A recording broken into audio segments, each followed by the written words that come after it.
Hello, welcome to AP Government Unit 5, Part 2. Write this down, hard money versus soft money. Okay, so hard money is given directly to a candidate. So if you want to donate $1,000 to President Biden or former President Trump, then, that's okay. Hard money is out in the open. It's public knowledge and you can give money. Um, oh, and I got this wrong. Um, they are subject to campaign finance laws. Okay. So there are limits as to how much you can give directly to a candidate. Okay. The, the, the motivation behind laws that limit donations is a good one. The motivation is to keep rich people from buying elections. Okay.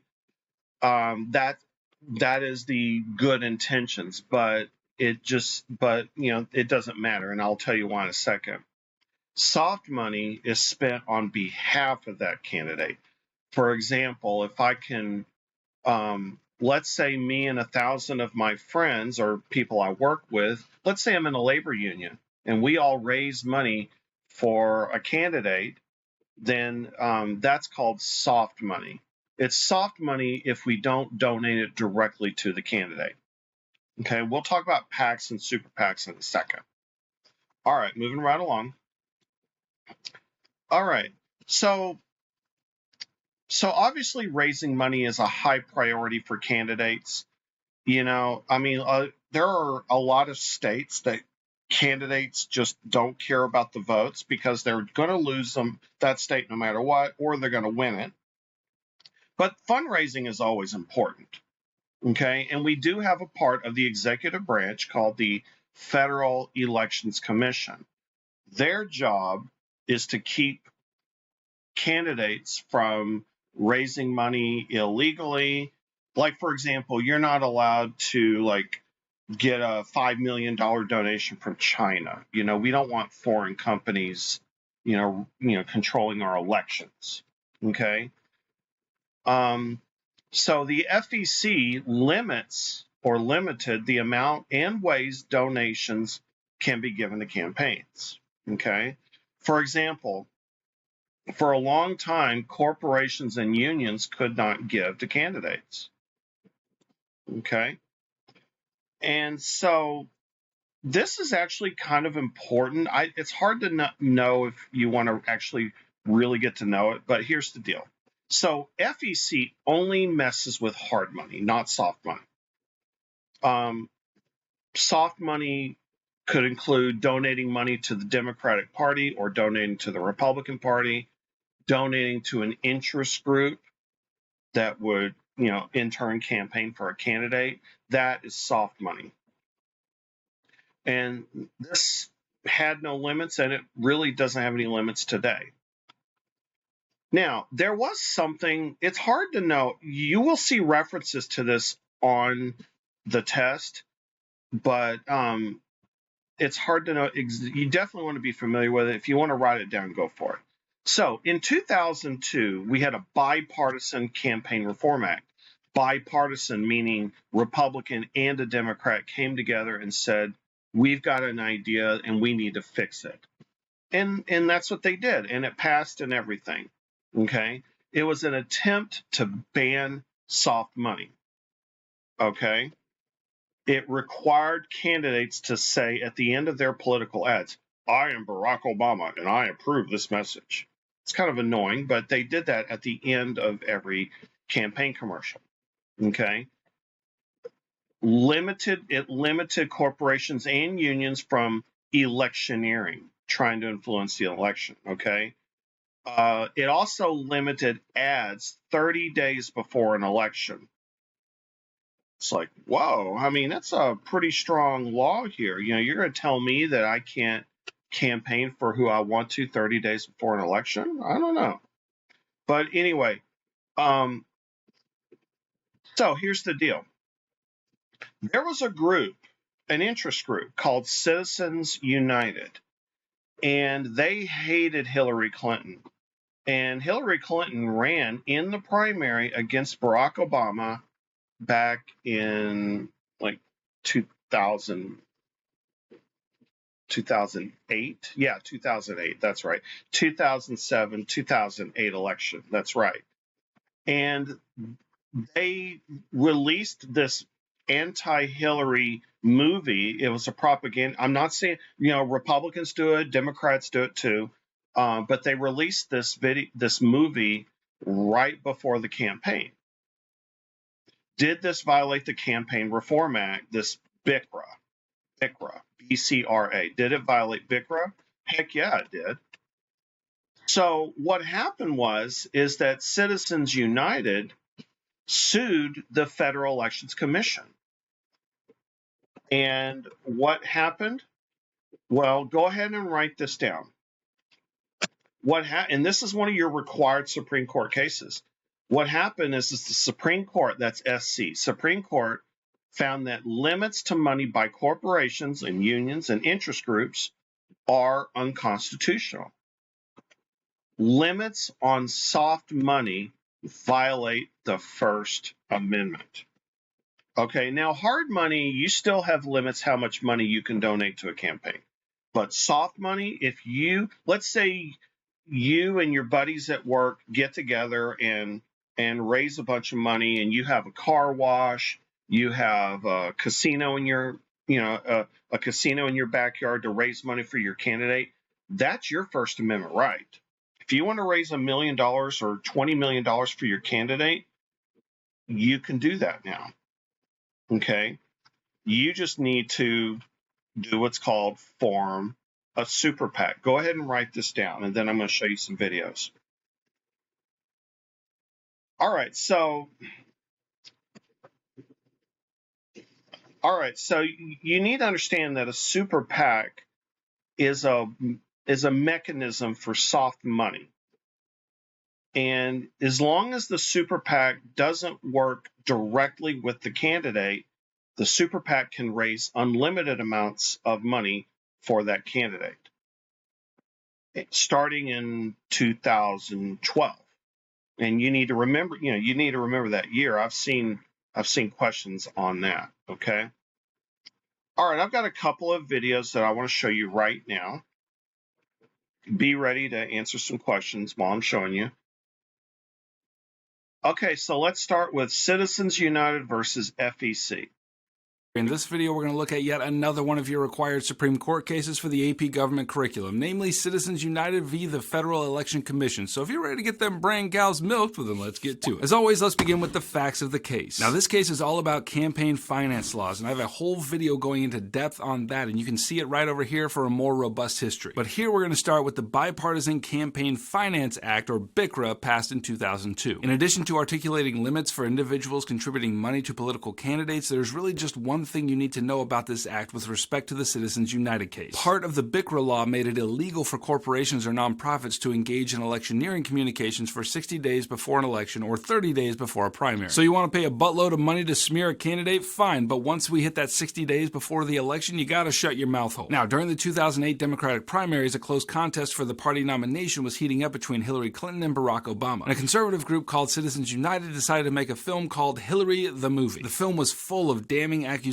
against Clinton and was intended to derail her bid for the presidency. However, by the time it was ready to be released, it was already during that forbidden period in which corporations had to keep their mouth holes shut about political candidates thanks to BICRA. And so Citizens United challenged this portion of the law, and it went all the way to the Supreme Court. So what was the constitutional principle at stake? Well, Citizens United argued that BICRA's prohibition against electioneering communications by corporations was a violation of the First Amendment's protection of the freedom of speech. And maybe you're like, wait a minute, a corporation isn't a person, so how can it have protected speech? Well, it's too complicated to get into here, but the short story is that since the 1800s, the Supreme Court has pretty consistently ruled that corporations are just associations of individuals, and in many cases, constitutional civil liberties extend to them as well. So, what was the decision? It was decided 5-4 in favor of Citizens United. The court argued that the limitations put upon corporations for running political advertisements and communications were not materially different from government censorship of speech toward individuals. Therefore, that part of BICRA was struck down. Now, ultimately, for Hillary the Movie, it didn't really matter that much because this was decided decided 2 years after the Democratic primary. Even so, this was a victory for Citizens United nonetheless. Okay, so why does this case matter? Well, the perennial question when it comes to campaign finance is this. Since money equals speech in the political arena, is it fair for those with the most money to have the loudest voices? In the Citizens United case, the Supreme Court essentially said,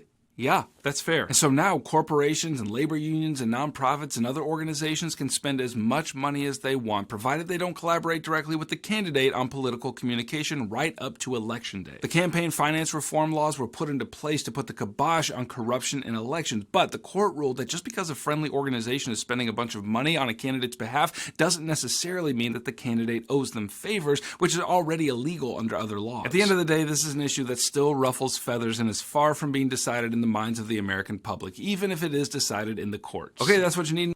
All right, so do you need to know BICRA? Not really, but you need to understand the FEC, Citizens United versus FEC. You need to know that. You need to memorize that. You need to know when it was, 2010, which is after the 2008 election. So by 2012, it's going to kick in that people can donate unlimited amounts of money to candidates in the form of soft money. But do you need to know what BICRA is? Not really, but you need to know it as context for the FEC versus Citizens United. Okay. All right. So what is a super PAC? Well, I've got a video, and I hope you enjoy this. There's a guy named Stephen Colbert, and he's still around. He's still funny, but he made a whole video as a joke where he, on his show, formed a super PAC. And the point of the whole thing, it was satire. He was showing how easy it is. And honestly, just it seems kind of creepy, the whole thing. Okay? So I hope that this is worth 6 minutes, but here you go. I have a super PAC, Colbert Super PAC. Yeah. As far as I can tell, the difference between a PAC and a super PAC is a cover letter. Because I formed a PAC, but a PAC can only take so much money and it can only spend so much money. And I wanted to spend unlimited amounts of money and receive, more importantly, unlimited amounts of money. And so my lawyer told me all I had to do was add a cover letter that said, I intend this to be a super PAC. And it was a super PAC. And it all happened by accident. I just said, you know, maybe we'll, let's get the URL, colbertpac.com, just for fun, for my show. And the network called and said, you just bought a Political Action Committee website. Are you really going to get a Political Action Committee? And I said, why do you ask? And they said, because if you do, that could be trouble. And I said, well, then I'm going to do that. Yeah, you, Ted Koppel. Why doesn't Ted Koppel have a super PAC? It is legal for you to have a super PAC and talk about it on the air, and the FEC won't do anything about it. And I could get lots of contributions? You could. You could finally have a voice in America. Don't you want your voice to be heard, Ted Koppel? I feel like such a fool. What I found, the most amazing thing I found out is that there's almost nothing that's against the law when it comes to spending political money. They're incredibly expensive. Okay.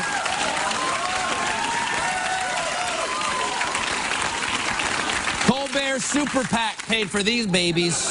There's nothing in federal election law that says I couldn't use all the money to buy myself a sailboat. Is that true? That's true. If it's not illegal, you can use super PAC money to buy it. My cause could be to educate people of how big of a boat I have. And I wish that were a joke. But you couldn't keep it for private use, could you? I could, yeah, sure. Really? I could do. That's what Newt Gingrich has been living on. He's been living on his PAC money. And Sarah Palin. Sarah PAC, you know, the little vacation she took with her family last year where she said Paul Revere, you know, went around shooting his gun. That was all paid for by super PAC money. How much money have you collected so far? Oh, the fun thing about that is I don't have to tell you. Well, you have to tell me who sends it to you. No, not for a while. Well, eventually. Eventually I do, but until then, my major donor is none of your damn business. But every three months. It's every 3 months once you start reporting. But I actually formed this back in July, and I still haven't reported yet. And what can happen to you? What? I could go to FEC jail. But they don't send people to jail. Well, then I guess nothing will happen to me. Well, they can fine you. They can fine me, but they have to actually rule that I did something wrong And the FEC is a 3-3 organization, and they're far more likely to come to a tie, in which case they say, we don't know whether you've done anything wrong, in which case I can keep doing what I want. You cannot be a candidate and run a super PAC. That would be coordinating with yourself. And that's the problem, folks. Presidential candidates cannot coordinate with super PACs. Mr. Speaker, are you giving any direction or advice to Winning Our Future, the super PAC? Are you affiliated with them at all? I'm not affiliated with them at all. I don't talk with them at all. There's a bright division between what I do and what any super PAC can do. Super PACs have to be entirely separate from a campaign and a candidate. I'm not allowed to communicate with a super PAC in any way, shape, or form. Super PACs are often run by people close to the candidate. The pro-Romney super PAC, Restore Our Future, was founded by Romney's lawyer. Winning Our Future, the Newt Gingrich super PAC, is run by a former Newt staffer. And the Rick Perry super PAC, Make Us Great Again, was started by Mike Toomey, who was Perry's chief of staff and co-owns an island with Dave Carney, Perry's chief strategist. I briefly kind of ran for president in South Carolina in January. Yeah. So I gave it to this guy who I barely knew, named Jon Stewart. Trevor, is being business partners a problem? Being business partners does not count as coordination legally. Great. All right. All right, John, prepare yourself. Here we go. Trevor, if you will. Colbert Super PAC transfer activate.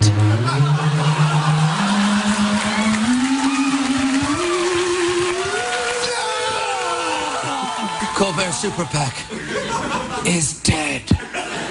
But it has been reborn as the definitely not coordinating with Stephen Colbert Super PAC. Now that I have the Super PAC, it is yes, mine. Can I run ads supporting Stephen Colbert, who I believe in very deeply, and perhaps attacking his potential opponents, who I don't believe in at all?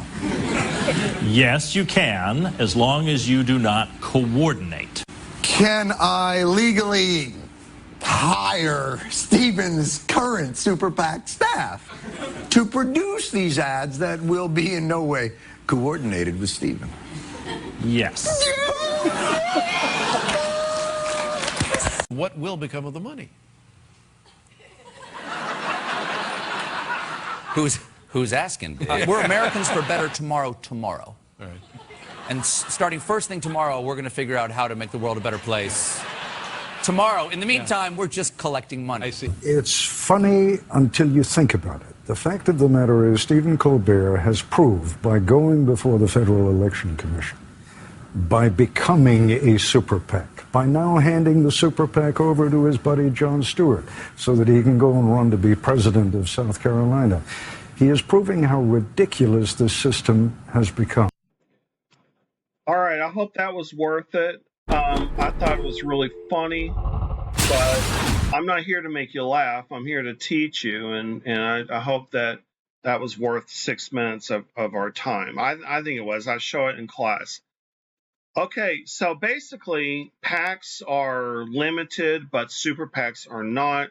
And because of this required Supreme Court case, this is what created super PACs. So I saw a question from the College Board where there was like a graph that starting around 2012, super PAC spending skyrocketed from nothing. And it's all because of Citizens United Supreme Court cases. Okay. All right. So this is not about PACs. This is just about election spending in general. And as you can see, it's going up. Now, I will say, I don't really think that's big of a deal. I mean, Democrats and Republicans are both about equal on it. Of course, we always thought that the rich people were just going to take over everything, but that really doesn't seem to have happened. Okay. In 2020, Democrats outspent Republicans on campaign spending. So it just goes back and forth. Okay. So, yeah, campaign spending going up and up and up.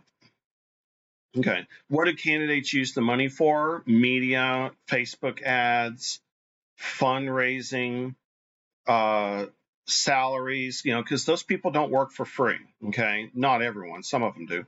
Administrative, research, polling, campaign expenses, hotel expenses, food.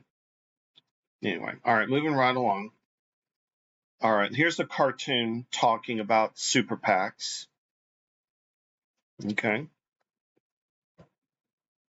And here's another one. Anonymous donors. Okay. By the way, here are some PACs. These are some super PACs. And some of them are liberal. Priorities USA Action is a liberal. This is back in 2018, I believe, or 2016. Here's a conservative one. I don't know when this was. I'm sorry, but you've got some liberal ones. You've got some conservative ones. Okay, here's Women Vote. House Majority, Congressional Leadership. So those focus on Congress, not the president. Conservative Solutions PAC says it supports Rubio. Mark Rubio is a senator from Florida who ran in 2016 against Trump, and he lost. Okay. All right. Bernie Sanders brags that he doesn't have super PACs, but you know what? He doesn't win either. I mean, he's a senator. He's a good guy, but he hasn't won the nomination for the Democrats to run for president. He's still a good guy, but he just hasn't won. Okay. All right. Try this question. I'm going to let you read it. The answer is First Amendment. Okay. All right. If you're not on Edpuzzle, make sure you're pausing it so you can try it. All right. Here we go. Read this. All right. Hit pause, but the answer is B. Okay. So it's kind of the same question as last time. Okay. It's similar. All right. Which of the following is not a way in which federal government regulates campaigns? The answer is,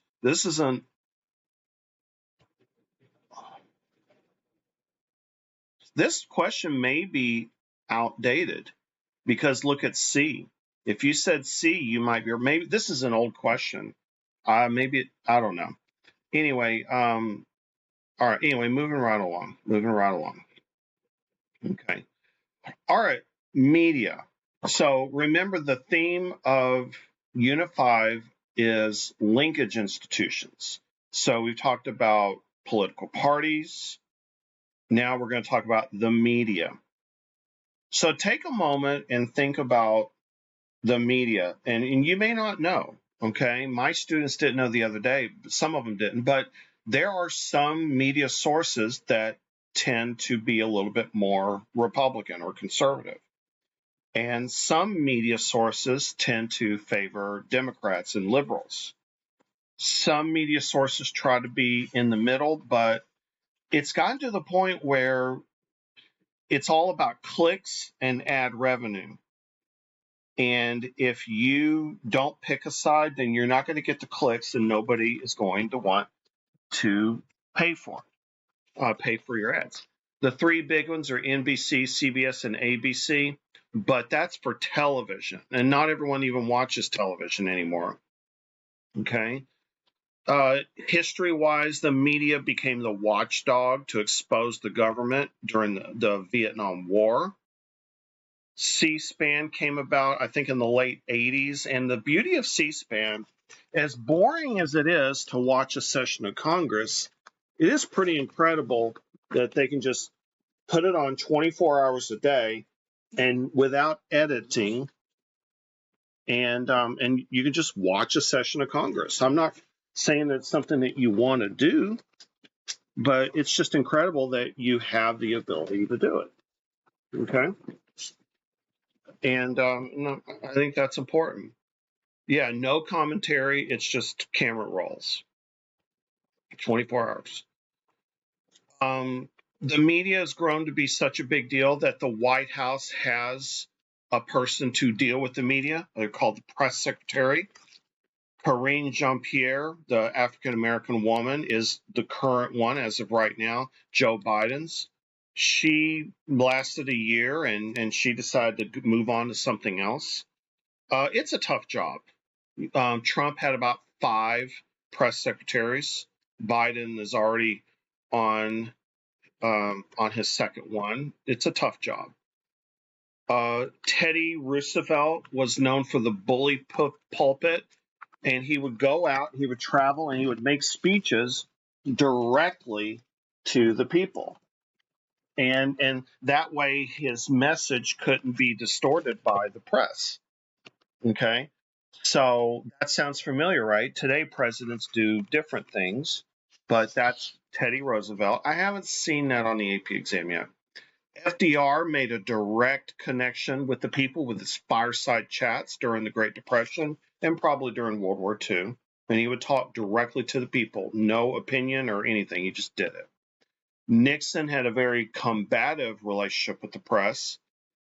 He did manage to end the Vietnam War, but he was not, well, he was a lot like Trump in the way that some people loved him, some people hated him. Okay? Ultimately, it was the press that took down Nixon. Okay, now, new topic. Can a president limit what is printed due to national security? The answer is yes. However, there are limits. Okay? Write this down. Okay, so this is one of your required Supreme Court cases. And what happened is during about 1970, there was a leak. It was a government contractor when Nixon was president named Daniel Ellsberg. And he broke the law. He leaked what's called the Pentagon Papers. I'll go back so we can have something to look at. So the New York Times decided they were going to print these Pentagon Papers. And these Pentagon Papers were embarrassing to the United States government because they showed that the government had been lying to the people. Now, the Pentagon Papers only dealt with Lyndon Johnson's presidency, but Nixon still didn't want them printed. So he tried to stop the New York Times from printing them.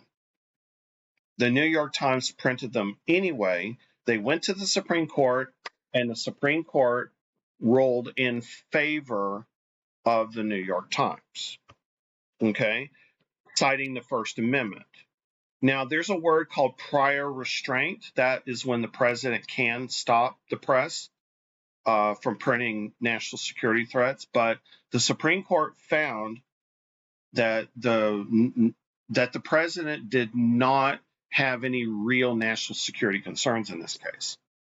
Let's watch the Heimler video on this. It's only 3 minutes. English history. In this video, it's time to look at yet another one of your required Supreme Court cases for the AP government curriculum, namely New York Times v. the United States. So if you're ready to get them brain cows milked, well then let's get to it. Okay, so first of all, as always, let's get the facts of the case. So in the late 1960s and into the 1970s, the U.S. was involved in the Vietnam conflict, which was basically an undeclared war. And this was not a war that Americans felt great about because the purpose of our involvement was not because we had been attacked or anything like that, but because of this kind of vague geopolitical purpose of containing the spread of communism. And as it turned out, despite the magnitude of the U.S. military, we just weren't able to make much progress against the North Vietnamese. And so as tens of thousands of American men were dying for a war that Congress didn't even declare, the public grew cynical about it. But President Johnson and then Richard Nixon just kept telling everyone, listen, we've almost won. We just need a few more men and just a little more time, like everything is going great. Well, as it turned out, Nixon commissioned a top-secret inquiry into the history of the U.S. involvement in the war, and the findings were not flattering. It showed how presidents and agencies had systematically deceived the public concerning the war. And much to Nixon's chagrin, one of the guys who worked on the report leaked huge portions of it to the New York Times and the Washington Post. And newspapers did what newspapers do and started publishing these damning papers, which confirmed what everyone suspected, namely, our government is lying to us, and those lies are costing thousands of lives. Well, it only took one publication for the Nixon administration to send an order to the papers to cease publication of top-secret documents because it could threaten national security. And this was a procedure called prior restraint. In other words, the Nixon administration tried to keep the paper from publishing these documents before they were printed. And that's how this case wound up before the Supreme Court. So what was the constitutional principle at stake? Well, this is pretty clearly a First Amendment case, specifically a case about the First Amendment's protection of the freedom of the press. The New York Times claimed that Nixon's invocation of prior restraint violated their First Amendment rights. The Nixon administration argued that prior restraint was justified in this case because the publication of these papers would threaten national security. So what was the decision? Well, the court agreed with the New York Times that the Nixon administration's restraining order was unconstitutional and therefore allowed the paper to continue printing the Pentagon Papers. In the opinion handed down by the court, they said that, quote, any system of prior restraints comes to this court bearing a heavy presumption against its constitutional validity. In other words, whenever a case involving the freedom of the press comes before the court, the bar to clear for prior restraint is very high. Now, to be fair, the opinion also made clear that prior restraint can be used if it is really a matter of national security. For example, if a New York Times reporter decided to publish the day and time and landing location of the D-Day invasion, well, yeah, you can't do that. Prior restraint is justified in that case. But in this case, Nixon just didn't want to be exposed as a deceitful turd who had lied to the American people, and that, my friends, is exactly what the free press is for. So why does this case matter? The decision is, of course, hailed as a victory for the free press against censorship. And despite the criticism that it has received for being overly vague on exactly when prior restraint can be invoked, the decision made it very hard to censor the free press ever since. Okay, thanks for watching. Click right here. Okay, so Heimler was wrong. He didn't, you know, it was all LBJ that did the lying, but he still didn't want them released. Anyway, that's a nitpicky thing. All right, so First Amendment, the New York Times, printed the Pentagon Papers. Anyway, okay, so the growth of media. When I was a kid, cable news got to be a big deal, and then people were getting news literally 24 hours a day. That was something new, okay? You had new networks, CNN, Fox News, MSNBC, and it's gotten to the point today where, and then internet has made this even worse, but we have always had fears like Hitler or something, like censoring the news. Well, our issue is people censor their own news. So if something pops up in your feed and you don't like it, you can just say unfollow, and then you create a news bubble for yourself. Like if I'm a Democrat and I unfollow all the conservative sites like Fox News or something, then I only get news from my liberal perspective. Same thing with conservatives who only watch Fox News and other conservative sources. That is the real issue in modern day. Internet, basically almost everybody under 50 gets their news from the internet. Okay. This was in 2016, so this is already outdated. Okay. A lot of people get their news from the internet. Okay. All right. So media bias. There in the years past, there was a strong bias to the liberal perspective of the news. And the conservatives finally got fed up and they started to be very brazen about their own biases. Now we have liberal news, we have conservative news, and it's really hard to find something in between.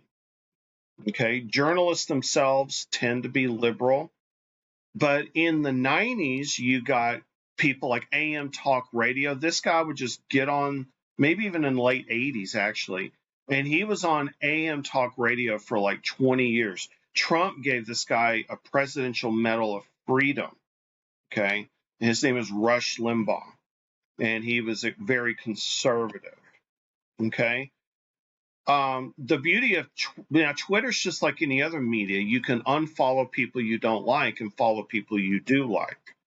But the point of these tweets is that, and this is, you got to give this to Trump, for good or bad, he has increased the trust people have in the media. Now, maybe they need to trust the media less, but I give Trump credit for that.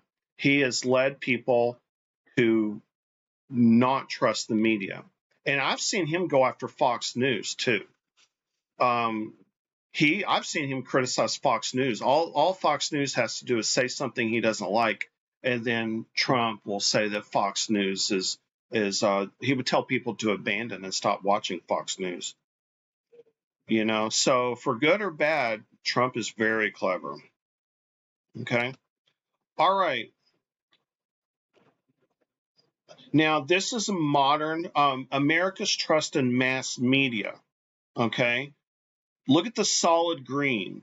Percent, great deal, a fair amount. Do you trust the media a great deal or a fair amount? That has been dropping drastically. But people who say none at all, it's going up drastically. That's a lot. And the COVID pandemic made it even worse because sometimes the media got it wrong. And so, you know, and then of course, you can just focus on when the media gets it wrong and not focus on when the media gets it right. Okay.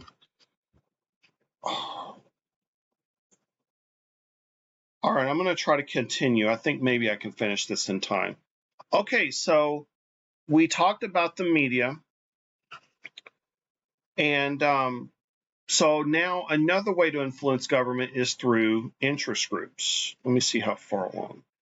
Yeah, I'm almost done. Let's talk about interest groups. So we talked about interest groups with the Federalist Papers and, you know, like factions and stuff. It's not exactly the same, but this is another linkage institution. So it's a way for you to connect with your government. So instead of connecting with them directly, you can connect to them through your interest groups. AARP, retired people, PETA, NAACP, you need to be familiar with these really. NRA, these are the unions, like labor unions. They used to be very powerful. Christian Coalition of America, these are all interest groups. And they will actually contact congressmen and say, we have 2 million members and we want 15-minute meeting with you. You know, they'll actually do that. That's called lobbying. Okay. So now that's National Organization of Women. NAACP, CP stands for colored people. You should be familiar with that because they went to the Supreme Court for the Brown versus Board of Education case, which is a required Supreme Court case for this class. Free rider problem. I've seen that on the test. Free rider problem is this.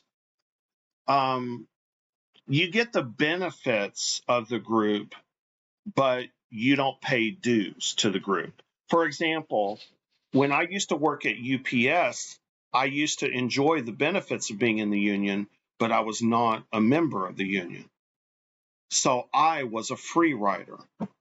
Okay, you may enjoy gun rights, but you're not a member of the NRA, so you would be a free rider.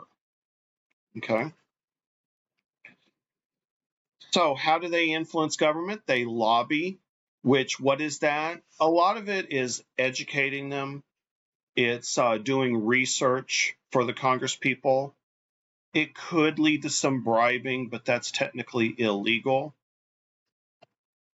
They do seek direct access. They would love to actually just sit down with a congressman for a few minutes and talk to them and say, hey, if you promise support, we will donate to your re-election campaign. We will form a super PAC and we will make advertisements for you. That's how it works. They provide research, they provide money in super PACs. They also endorse candidates and they grade candidates. I'll show you what I mean on the next slides. So NRA endorses Trump. Because the NRA is going to endorse the conservative Republican candidates. Okay.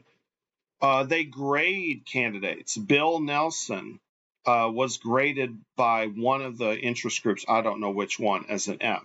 Now look at this. Marco Rubio, I mentioned him a minute ago.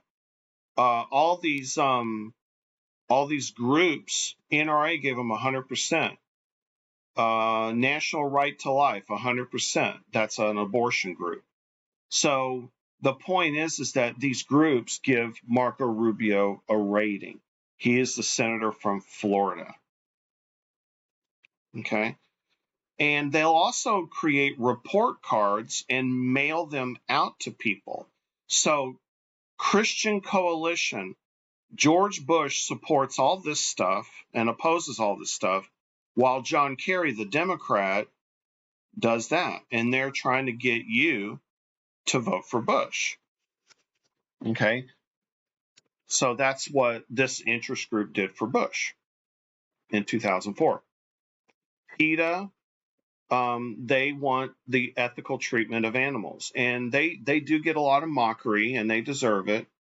Sometimes they just act like immature children, and then it distracts from the message. Abortion groups, pro-abortion, anti-abortion. In the summer of 2022, the Supreme Court ruled that it's a state issue. So the pro-abortion groups, like the ones pictured here, won a major victory in the summer of 2022.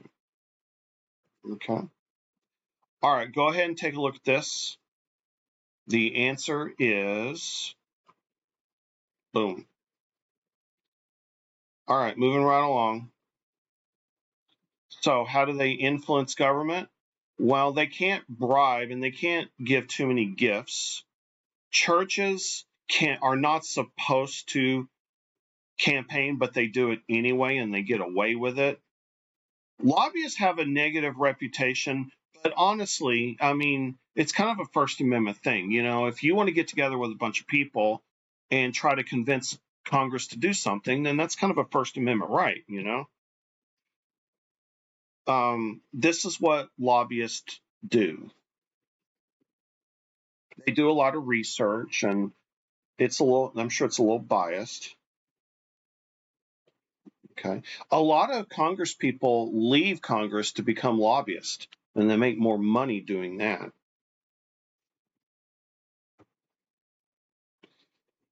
All right, so targets of interest groups: Congress, president, the courts. How do they, like, for example, the NAACP actually did the case Brown versus Board of Education and won. So they do that.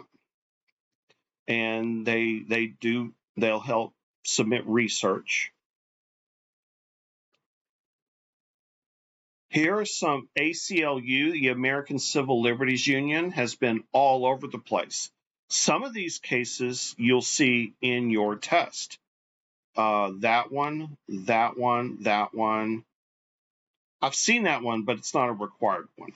But yeah, the ACLU is very active. Okay. And write this down, and this will be the end of Unit 5. So the iron triangle, and I have seen this on the test. So the 3 points: Congress, bureaucracy, and interest groups. Interest groups we just talked about. What is the bureaucracy?